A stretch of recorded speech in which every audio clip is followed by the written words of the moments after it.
சுவைக்கலாம் வாங்க. இன்னைக்கு நம்ம சேனல்ல ஒரு சிம்பிளா சட்டுன்னு செய்யக்கூடிய ஒரு பிரேக்ஃபாஸ்ட் ரெசிபி தான் பார்க்க போறோம். இது ரொம்ப ஈஸியா இருக்கும், எல்லாருக்கும் பிடிக்கும். கண்டிப்பா ஒரு டைம் செஞ்சு பாருங்க. அதுக்கு முன்னாடி என்னோட சேனல் யூஸ்ஃபுல்லா இருந்தா மறக்காம சப்ஸ்கிரைப் பண்ணிக்கோங்க. பக்கத்தில் இருக்க பெல் சிம்பிளையும் கிளிக் பண்ணுங்க. உங்க ஃப்ரெண்ட் அண்ட் ஃபேமிலிக்கு இந்த ரெசிபி பிடிச்சிருந்துச்சுன்னா ஷேர் பண்ணுங்க. இந்த டிஷ் செய்யறதுக்கு மெஷரிங் கப்ல 1 கப் கோதுமை மாவு எடுத்திருக்கேன். அதுக்கு 1/4 ஸ்பூன் உப்பு ஆட் பண்ணிட்டு நல்லா மிக்ஸ் பண்ணிக்கிறேன். எந்த கப்புக்கு கோதுமை மாவு எடுத்தோமோ அதே கப்புக்கு 1/2 கப் நார்மல் தண்ணி ஊற்றி சப்பாத்தி மாவு பதத்துக்கு இந்த மாதிரி சாஃப்டாக பிசைஞ்சு எடுத்துக்கலாம். இதை ஒரு 1/4 ஹவர் அப்படியே ரெஸ்ட்டில் விட்டுடலாம். இதுக்குள்ளே வைக்கிற ஸ்டஃபிங் செய்கிறதுக்கு 2 முட்டை நான் எடுத்திருக்கேன். 1/4 டேபிள் ஸ்பூன் உப்பு ஆட் பண்ணியிருக்கேன். 1 கப் துருவின கேரட் ஆட் பண்ணியிருக்கிறேன். நீங்கள் உங்களுக்கு விருப்பமான காய்கறி ஆட் பண்ணிக்கலாம்.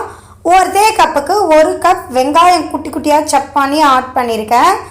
1/2 ஸ்பூன் மஞ்சத்தூள் ஆட் பண்ணியிருக்கேன். உங்கள் காரத்துக்கு ஏற்ற மாதிரி மிளகாத்தூள் ஆட் பண்ணிக்கலாம். நான் ஒரு 1/4 ஸ்பூன் மிளகாத்தூள் ஆட் பண்ணியிருக்கேன். ஒரு 1/4 ஸ்பூன் மிளகுத்தூள் ஆட் பண்ணிவிட்டு நல்லா இந்த மாதிரி மிக்ஸ் பண்ணிக்கலாம்.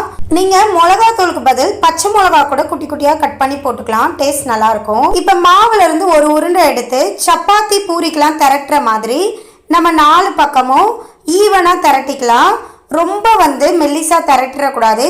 இதே மாதிரி எல்லா சப்பாத்தி மாவையும் திரட்டி எடுத்துக்கலாம். நான் ஒரு டிஃபன் பாக்ஸ் எடுத்திருக்கேன். உங்களுக்கு எந்த அளவுக்கு வேணுமோ அந்த அளவுக்கு தகுந்த மாதிரி பாத்திரம் எடுத்துட்டு ஒரு சப்பாத்தியை இந்த மாதிரி மேலே வச்சுட்டு ஒரு குழிக்கரண்டி நம்ம அந்த ஸ்டஃபிங் எக்கை இதில் ஆட் பண்ணிவிட்டு இன்னொரு சப்பாத்தி அதுக்கு மேலே வச்சுட்டு எல்லா பக்கமும் இந்த மாதிரி ப்ரெஸ் பண்ணிக்கலாம். அப்போ தான் இந்த முட்டை எதுவுமே நம்மளுக்கு வெளியே வராது. ரெடி பண்ணலாம். இன்னொரு மெத்தட் சொல்கிறேன். அதே டிஃபன் பாக்ஸை நம்ம ஈவனாக 2 சப்பாத்தியை இந்த மாதிரி ஈவனாக கட் பண்ணி எடுத்துக்கணும் ரவுண்ட் ஷேப்பில்.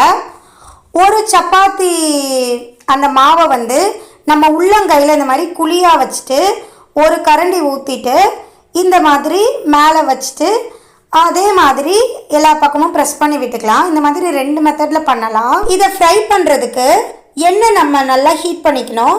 எண்ணெய் நல்லா ஹீட்டாக இருக்கும் போது இதை நம்ம ஆட் பண்ணிவிட்டு அடுப்பை மீடியம் ஃப்ளேமில் வச்சுட்டு ஒரு 5 நிமிஷம் ஒரு சைடும் இன்னொரு 5 நிமிஷம் ஒரு சைடும் குக் பண்ணி எடுத்தோன்னா உள்ளே எல்லாமே முட்டை அந்த காய்கறி எல்லாமே வெந்து நம்மளுக்கு சூப்பரான சுவையான மார்னிங் டிஃபன் ரெடி ஆயிரும். இது நம்ம ஒரு 2 சாப்பிட்டாவே வயிறு நல்ல ஃபில்லிங்காக இருக்கும். கண்டிப்பாக டிஃப்ரெண்ட்டாக இருக்கும். ட்ரை பண்ணி பாருங்கள்.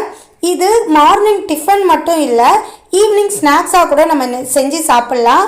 ட்ரை பண்ணி பார்த்துட்டு எப்படி வந்துச்சுன்னு எனக்கு மறக்காமல் கமெண்ட் பண்ணுங்கள். என்னோட சேனல் பிடிச்சிருந்துச்சுன்னா அகைன் சப்ஸ்கிரைப் பண்ணிக்கோங்க. பக்கத்தில் இருக்க பெல் சிம்பிளை கிளிக் பண்ணிக்கோங்க. மறக்காமல் உங்கள் ஃப்ரெண்ட் அண்ட் ஃபேமிலிக்கு இந்த ரெசிபி பிடிச்சிருந்துச்சுன்னா ஷேர் பண்ணுங்கள். இதே மாதிரி நம்ம எல்லாத்தையுமே செஞ்சு எடுத்துக்கலாம். இது ஆறுனதுக்கப்புறம் நான் இதை பிரித்து காட்டுறேன். உள்ளே எவ்வளோ சூப்பராக நம்ம வச்சுருந்த அந்த முட்டை காய்கறி எல்லாம் வெந்து வந்திருக்குன்னு பாருங்கள். கண்டிப்பாக குழந்தைங்கள்லேருந்து பெரியவங்க வரைக்கும் இப்படி டிஃப்ரெண்ட்டான பூரி செஞ்சு கொடுத்து பாருங்க, ரொம்ப பிடிக்கும். கோதுமை முட்டை இருந்தால் சட்டுன்னு இந்த ரெசிபி செஞ்சிடலாம். கண்டிப்பாக ட்ரை பண்ணி பாருங்க. தேங்க்ஸ் ஃபார் வாட்சிங்.